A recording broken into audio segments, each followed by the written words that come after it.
আজকে আমি আবার চলে এসেছি। সকালবেলা তো তোমাদেরকে বললাম যে আমার দিদির মেয়ে আসবে হসপিটাল থেকে, ফাইনালি সে চলে এসেছে। ও যখন গেটে এন্ট্রি করছিল সেটা আমার ভিডিও নেওয়া হয়নি, তবে রুমে ঢুকে গেছে, সেটা আমি তোমাদেরকে দেখাবো। দেখো পুচকুটা কেমন শুয়ে আছে, তার সাথে দিদি আছে। দিদি এখন একটু একটু ফিট হয়েছে আগের থেকে, আগের দুদিনের থেকে।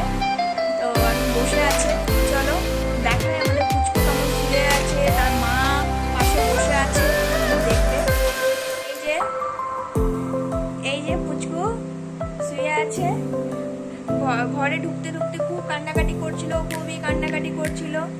ওর কান্না থামছিল না, কিছুতেই কান্না থামছিল না। এই যে এখন একটু ওকে খাইয়ে ঘুম পাড়ানো হয়েছে। পাশে ওর মা,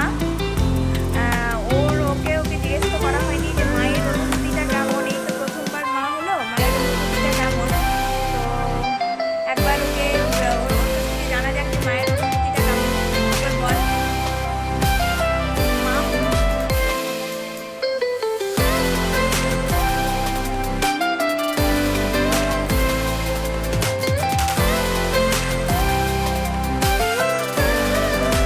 দেখে নিয়েছো তো কি বলছে।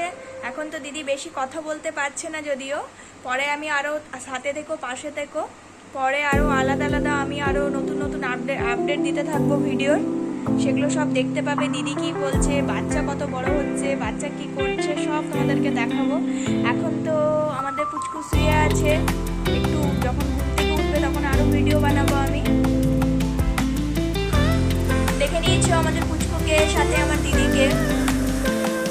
এখনকার মতো টাটা করছি, একটু পরে আবার বিকেলের দিকে ভিডিওটা বানাবো। পুচকু তখন কি করবে, দিদি কি করবে, বাকি পুচকুর বাবা এলে, ওর দিদুন, ভাগ্নি, দাদা সবাই এলে, এখন সবাই একটু রেস্ট করছে, সবাই একটু পরে উঠে যাবে, দিয়ে ভিডিও বানাবো। তখন তারা কি বলছে তাদের নাতনির ব্যাপারে, তখন দেখে নেওয়া যাবে। এখনকার মতো টাটা, ততক্ষণে সাথে থেকো, পাশে থেকো, ঠিক আছে? টাটা।